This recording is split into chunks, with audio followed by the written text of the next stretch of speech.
Good afternoon, good morning, good evening, everyone in the world. This is your co-host Frank Spicer, CEO of Metafide. With us, we have Matt Cross and Big Worm Search Torah. Today we're going to be talking about the future of play inside Metafide, what it's like, kind of what it's like building a surge game. I'm on the road, so I'm going to be mostly quiet. I'm going to pass it off to Matt. How you doing today? Oh man, dude, doing good today. Always like enjoying the team, playing along, and our team tests every day. Everything keeps getting better and better. Seeming like a bright future right now. How about you, Serge? How you doing? Yeah, I'm feeling good, Matt. Hey, we're finally getting some South Carolina weather up here in the Northeast, right? Less all the humidity. It's really nice up here.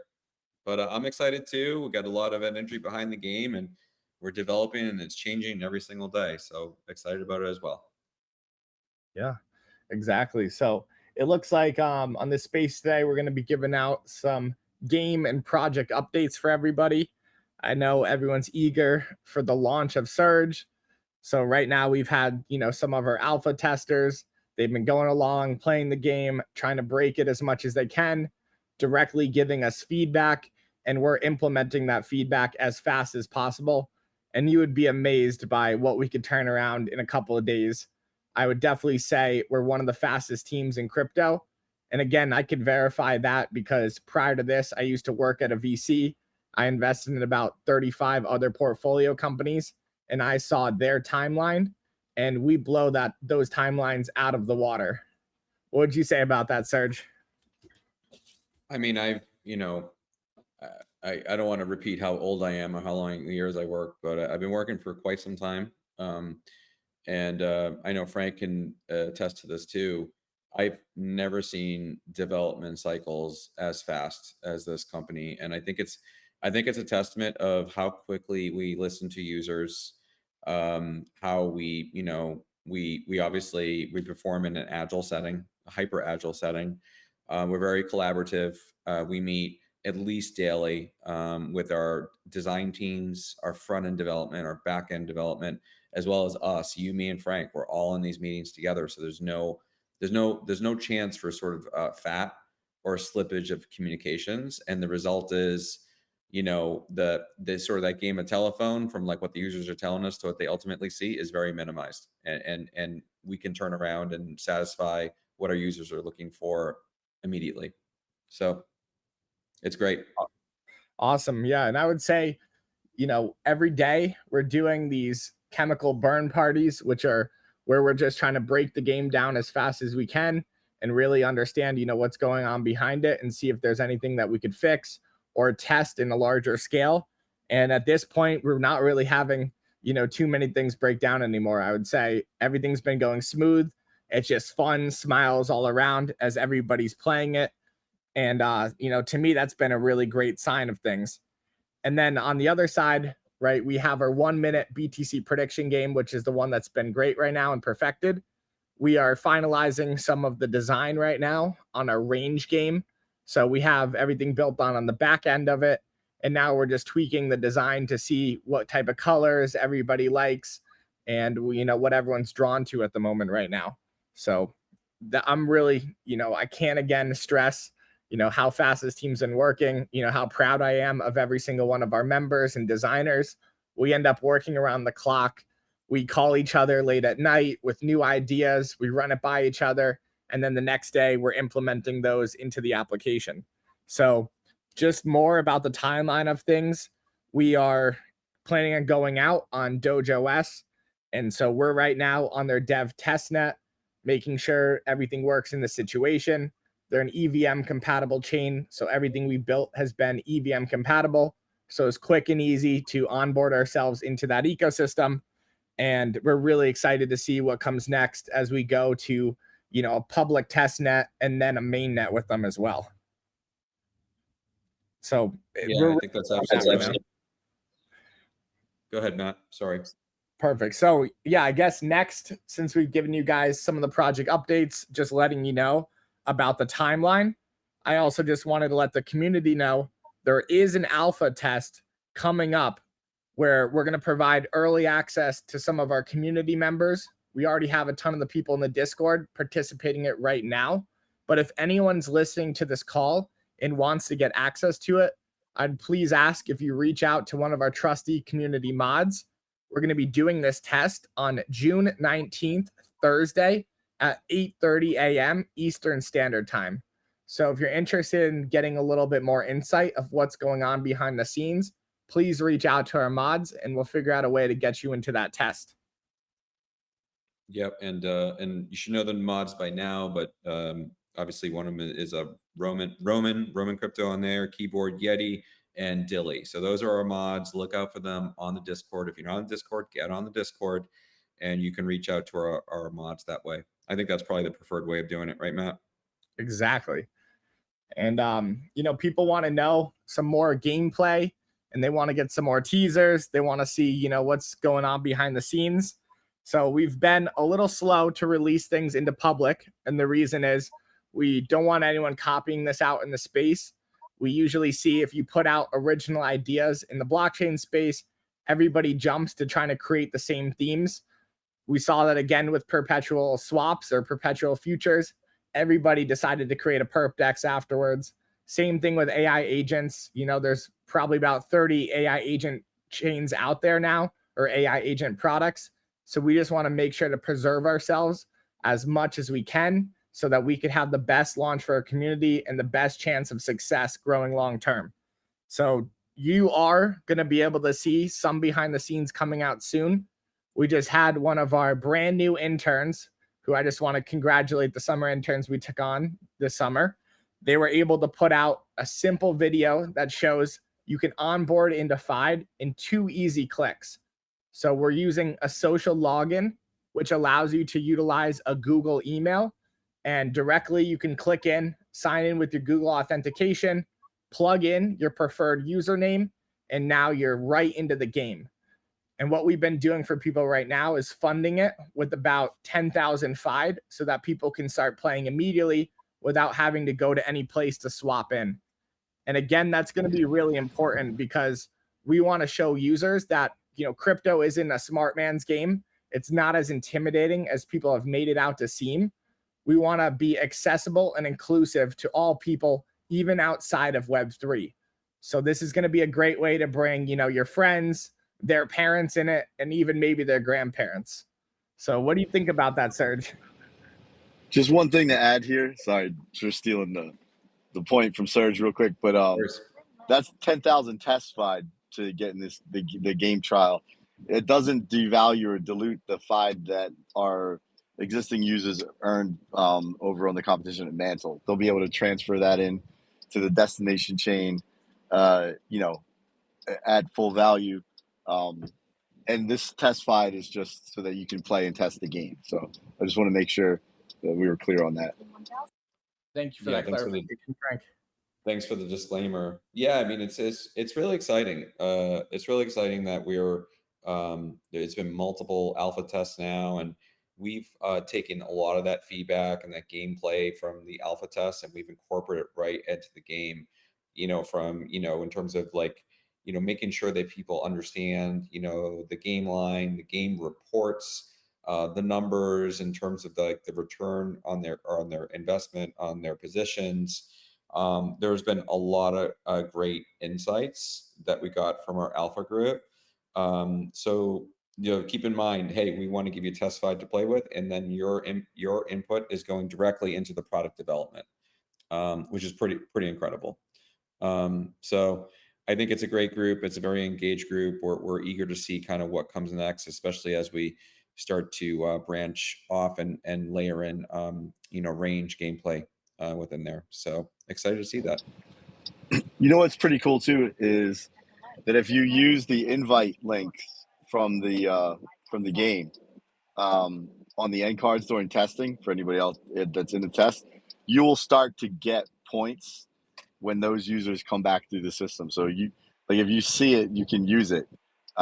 They just might not be able to get into the gameplay while it's sort of locked down, but it'll work, and it'll start accruing you points for when there's the game launch. So a little loophole to get ahead and start earning a share of the rewards from every game that gets played.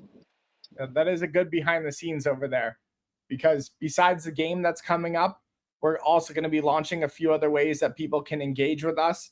We're going to be having our own point system where people can come in there and sign up for a wait list. And there's various ways to boost yourself up on the wait list. One of them will look like staking. So if that's going to be a way to get yourself higher or more inclusive access to FIDE. And then we're also going to be having a referral system.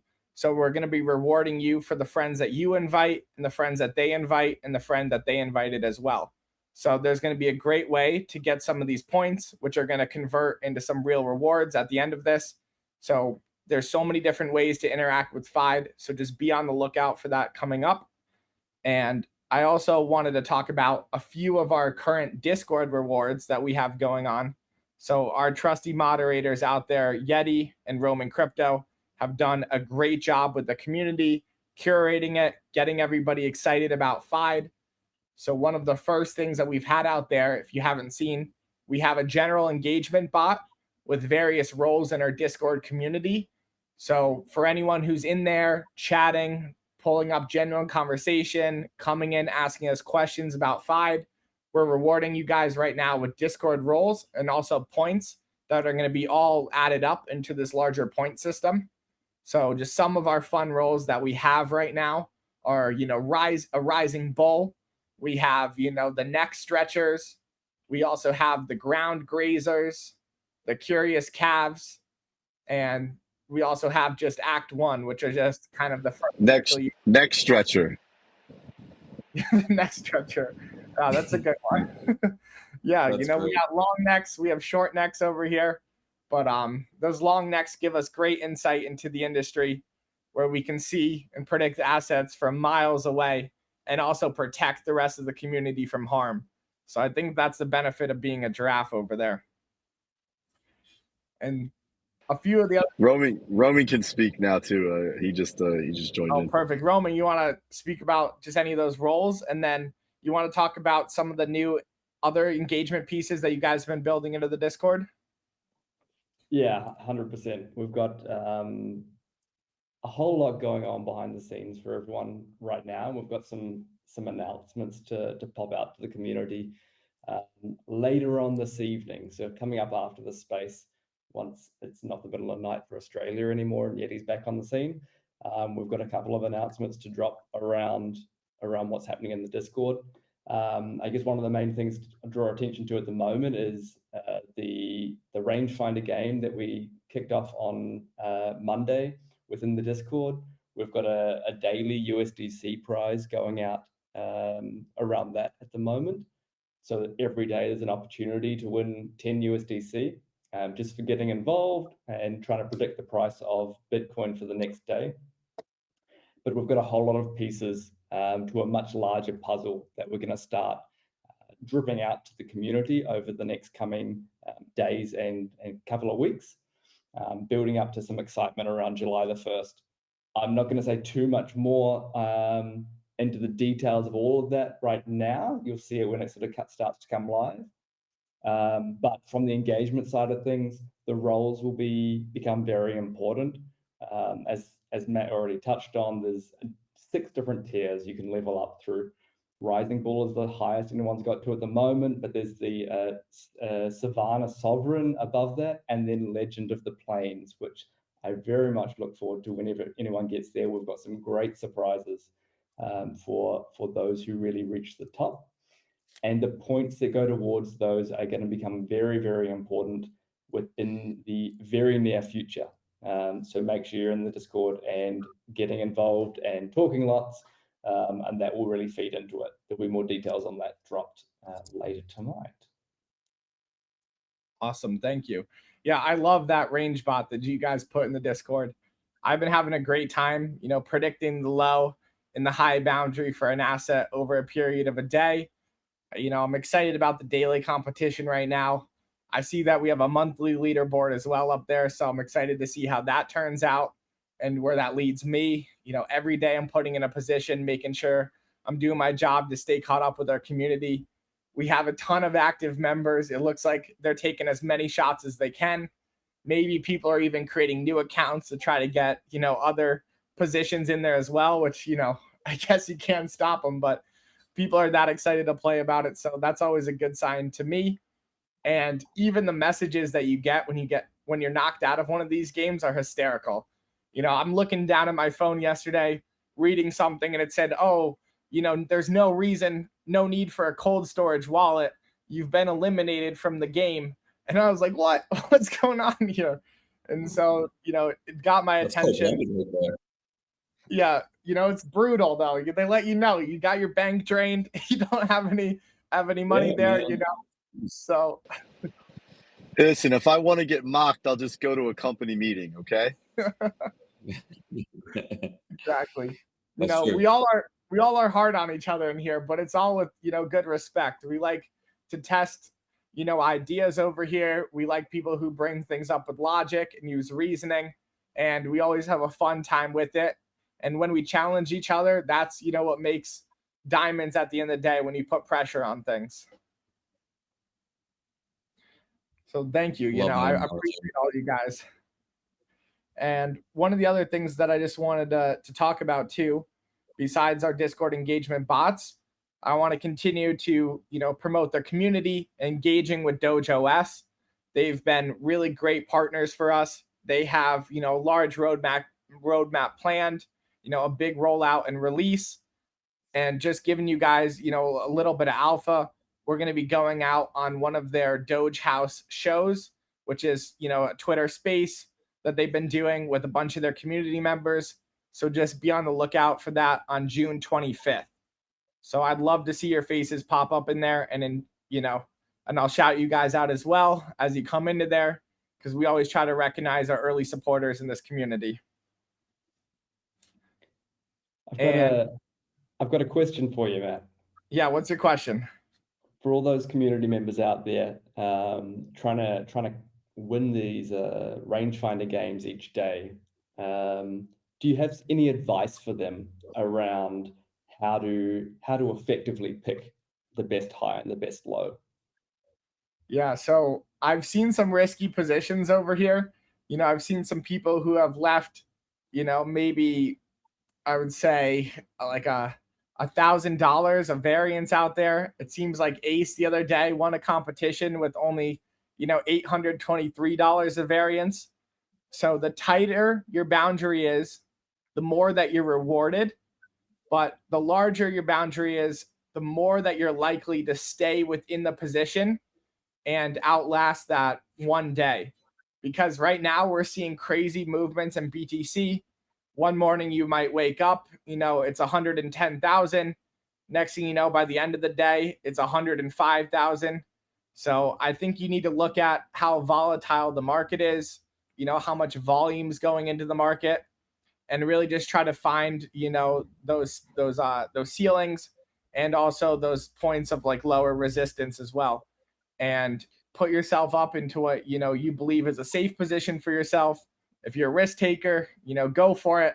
I guess I took too much risk on the last one, but I always try to, of course, look at the, you know, Bitcoin all-time high. And as we're nearing it, I try to put it just a little bit below there, because I know, okay, there's going to be, you know, large resistance against moving into that higher echelon. So let me just pop it right below there with maybe a small amount. But I try to keep my variances around 1,000 right now, and that's fairly risky sometimes. But yeah, it really love that confidence. There's a really interesting. I was looking at the leaderboard, as you touched on before. There's a monthly leaderboard running in there at the moment, and we'll drop some more details about that soon. But what I find really interesting is the leaderboard is based off points on the position on the rank that you finished for the day. So the person who wins the USDC is the person who has the smallest variance, so the tightest range, but still survives. But the whole every person in the top 10 gets some points for where they've placed for that day. And what's really interesting is on the leaderboard at the moment, the top 3 positions have never won that USDC prize, but because they've consistently had reasonable positions and survived the day each day, that's actually positioned them really strongly as well. So it's 2 sort of different approaches being applied. There might be some kind of life lesson in there somewhere. Consistency over a one-shot wonder. Yeah. Yeah, instead of just betting the house on like one single thing, yeah, he says, "Go ahead, bud." Yeah, All right, sorry. 100%, Yeah. 100%. I think it's that sums it up pretty well, and they'll understand the value of that consistent survival very soon. We're going to announce some details around what that monthly competition looks like, and what you can get your hands on as well through that. So yeah, make sure you're in the Discord. Make sure you're playing the game each day, even if you feel like you're not the best at predicting the range. Being in the game is also very important. So get in, get involved, and yeah, we'll make sure we look after you. Very, very excited. Yeah, I definitely would say I think there is a life lesson in there. Survival is one of the most important things in Web3. And I've had this, I always repeat this saying that I think we've all grew up hearing, that you have a tortoise and a hare race. And at the end of the day, the hare takes off the finish line, super fast. It looks like he's going to win. Maybe he gets, a little cocky along the way, takes a break, eats a carrot or something like that. And he thinks, oh, I'm going to beat this turtle. Like it's all good. And at the end of the day, the turtle stayed consistent and steady. And he ends up beating the hare and winning the race overall. And I find that to be a truth within Web3. A lot of the people who rush, first to market, just tried to put a token out there before they had a real product. A lot of them suffer the quick up and downside of that, where they can't meet the demand of retail and people stop believing in the project and their ability to deliver, real value to them. And next thing you know, that whole company tanks overnight. And I think we've all seen that so many times before. And what we've always been trying to do on this team is prevent that. We are product led first. We want to give everyone real value, and we stick to our word within this community about, the success we're trying to create for everyone here. Yeah, it really goes back to what we were saying the other day, right? In terms of the frenzy around these projects that don't have a lot of substance versus the ones that are sort of going to come out, from the ashes, right? And be the true valuable projects, right? So stay true to that. Don't go crazy and chase the trends and be the dumb money that chases dumb money. But look at things for what they are. And I love what you say, Matt. And you should really judge something, even if it didn't have a token. Is it something worthwhile to get into? Yeah, I That's a agree. great start. Thank you, Serge. I 100% agree with that. And just what I want to say is, look where we are right now. This is a space where a ton of companies have got blown out of the water. There's not many people building real projects in the space right now. And even some of the projects that we've all invested in, maybe 2 years ago, where are they now? A lot of these L2s have disappeared. They've just been kind of running this, fake circus or show going on where their asset just moves up and down every day, but it's just market makers who are creating the volume on that. They haven't launched any new innovations or new products out there. And you even saw that reflected in the VCs. A lot of these VCs stopped doing investments in the space. We haven't heard many, new announcements of companies raising at seed levels. We just see a lot of stuff being bought on private market, or, tokens being bought out of foundations to go later on support, token price, which, I don't always agree with. And this is, again, why we've done everything in our way. And it's going to lead us to success at the end of the day right now. So I just want to ask, Roaming over here, if he has any questions from the community, and would gladly answer any of those. Yeah, cool. We do have one. It's probably might be a bit of a curveball for you tonight, but Ace, who is, I think, hands down, has for a long time been one of our most valuable community members. He's always there. Absolutely love you, Ace. Thank you for all you do for us. He wants to know the team's thoughts regarding Binance Alpha. Has it crossed your mind to list FIDE there down the line? Is it worth considering? So we do have something kind of in the works. We've talked with the Binance Wallet people, and they've given us the access to integrate into the Binance Wallet. So it's something that we've considered to get access to a larger amount of users. And, Binance is the largest ecosystem in all of Web3. That's undeniable. So it is in our cards right now to try to get, you know, this project and the attention from that wallet. So you will be seeing some type of, you know, integration down the line.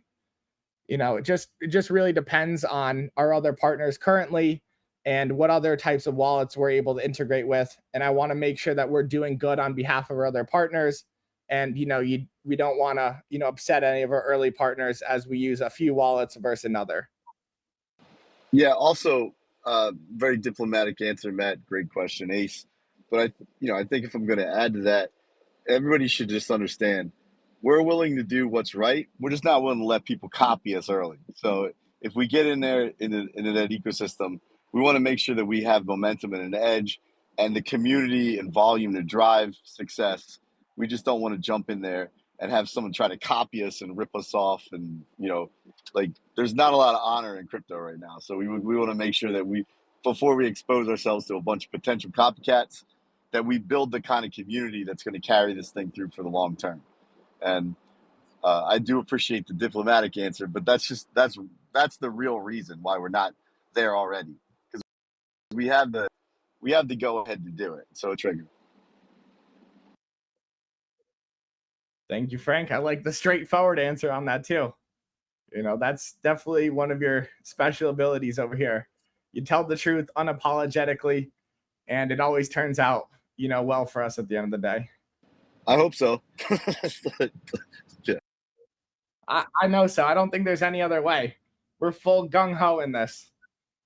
Yeah, there's too many other liars. Like there's no need to just be like everybody else. Like there's just too many people that don't do what they say and don't say what they do and hide behind ways to nip and nibble at somebody else's work. But we're not about that. We're gonna do this. We're gonna do it the right way. We're gonna get it done.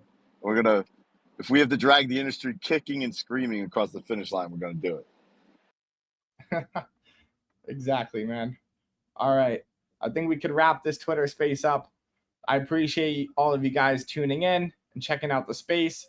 And again, just come in on the Doge house space that's coming in on June 25th. We'll be on there. Would love to see all your support and faces pop up. And we'll try to give you guys a shout out on there as well. Thank you guys so much. Take care, everybody. Enjoy the rest of your day. Take care.